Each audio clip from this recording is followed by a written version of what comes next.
Muito obrigado, Sra. Presidente. Cumprimento o Sr. Ministro e, nessa qualidade, sendo a primeira presença no Parlamento, queria, em nome do PSD, desejar-lhe boa sorte no exercício das suas funções, embora, deixe que lhe diga, Sr. Ministro, começa mal.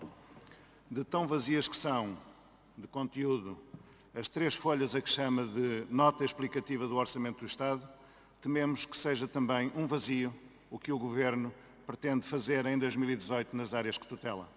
Além de que revelam, sem dúvida, um desrespeito pelo Parlamento que não podemos deixar passar em claro. Com elas, ficamos apenas a saber que o Sr. Ministro é responsável pela Unidade de Missão para a Valorização do Interior e pela implementação do Programa Nacional para a Coesão Territorial. Falemos, pois, de valorização do interior e de coesão territorial. As tragédias dos incêndios deste ano mostraram a todos os portugueses, de forma absolutamente cristalina, que é vital para Portugal, enquanto nação, curar uma grave doença, a doença bipolar de Portugal.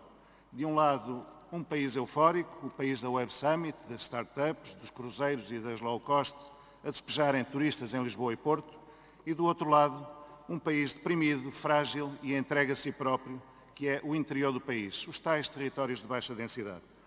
Agora que esta doença foi revelada de uma forma tão violenta a quem a desconhecia, fica claro que a sua cura é uma questão de regime. É, a par do crescimento económico, o grande desígnio que a nossa nação tem pela frente. É por isso que os portugueses que vivem nesse Portugal esquecido fazem hoje uma pergunta simples. Percorrido desde 2011 o caminho das pedras que nos conduziu a um tempo de vacas gordas, este orçamento do Estado para 2018 ajuda a curar essa doença ou não? Não, Sr. Ministro. Este orçamento, utilizando a expressão do Sr. Primeiro-Ministro, é um orçamento de chapa ganha, chapa distribuída, mas em que a chapa distribuída não ajuda a curar esta doença. E não vale a pena confundir as coisas. Responder a uma situação de catástrofe numa área bem delimitada, indemnizando as vítimas e repondo o que foi destruído pelos incêndios, pode aliviar o peso da consciência do Governo, mas não resolve o problema estrutural de 2/3 do território nacional que está abandonado à sua sorte. Este orçamento, pela ausência de medidas proativas e estruturais de valorização do interior, é sim a prova cabal da grande encenação que o Governo montou a este respeito. É a prova cabal de que, afinal, o alfa e o ômega da aposta do Governo no Portugal esquecido, a Unidade de Missão para a Valorização do Interior e o seu Programa Nacional para a Coesão Territorial, não passaram de areia atirada aos olhos dos portugueses. A Unidade de Missão foi totalmente esvaziada e transformou-se num corpo que se vai moldando em função da pressão mediática.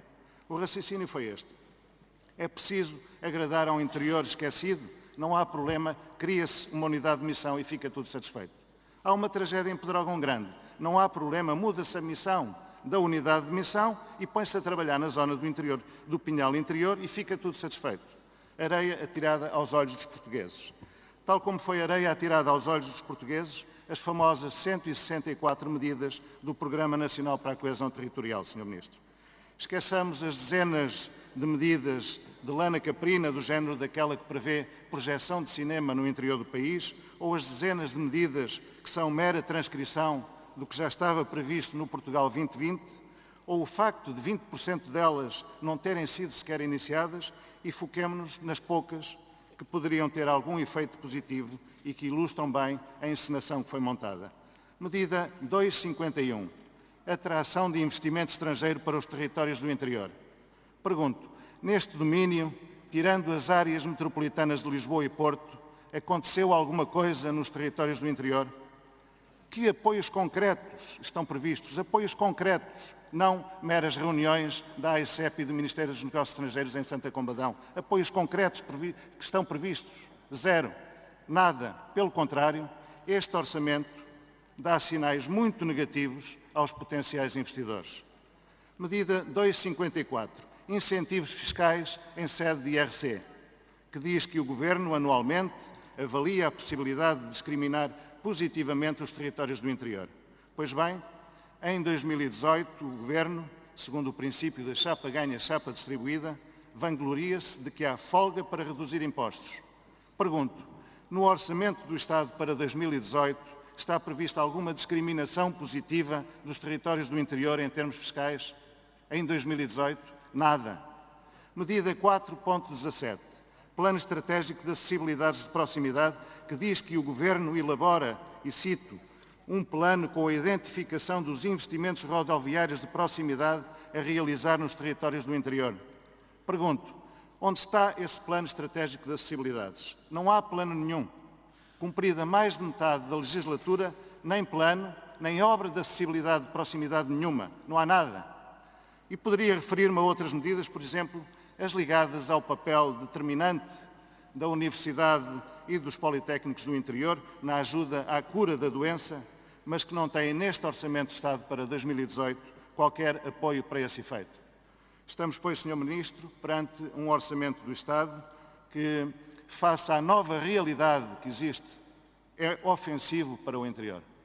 Aliás, a verdadeira natureza do Governo salta à vista de todos quando, nas grandes opções do plano que acompanham o Orçamento, a propósito do pilar da valorização e coesão territorial, de uma forma quase insultuosa, se considera como objetivos estratégicos, veja-se bem, a expansão dos metros de Lisboa e Porto e o novo aeroporto de Lisboa.